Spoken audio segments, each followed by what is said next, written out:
Igihe cya jenoside yakorewe abatutsi mu mwaka w'igihumbi kimwe magana cyenda mirongo icyenda na kane, abari batuye muri iyi yahoze ari segiteri ya Gikondo bavuga ko ubwicanyi bwakajije umurego bitewe n'uko bari baturanye n'abari abayobozi b'interahamwe, ibigo bya gisirikare ndetse n'ibigo bya leta yateguye ikanashyira mu bikorwa umugambi wa jenoside yakorewe abatutsi.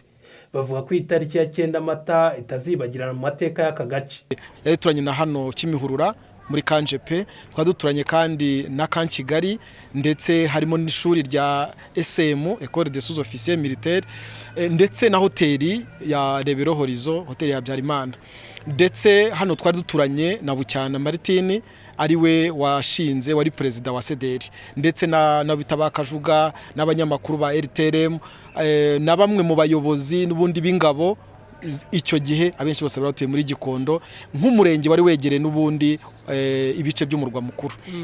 Ibyo rero byose byakomeje jenoside hano muri Gikondo, ku buryo kuri no tariki muri no kiliziya haguye abantu barenga 500 umunsi umwe. Habereye ubwicanyi bukomeye aho abatutsi bo muri Gikondo bicwaga, abashoboye kurokoka mu ngo zabo bagahungira hano kuri kiliziya, abumva ko ubwo ari mu nzu y'Imana babasha kuharokokera, ariko ntago ariko byagenze kuko interahamwe zarahabasanze zirabica zirabamara. Mu gikorwa cyo kwibuka ku nshuro ya 32 jenoside yakorewe abatutsi mu mwaka w'igihumbi kimwe magana cyenda mirongo icyenda na kane, umuryango uharanira inyungu z'abarokotse jenoside ibuka mu karere ka Kicukiro washimye ubutwari bw'inkotanyi zahagaritse ubwicanyi ndengakamere.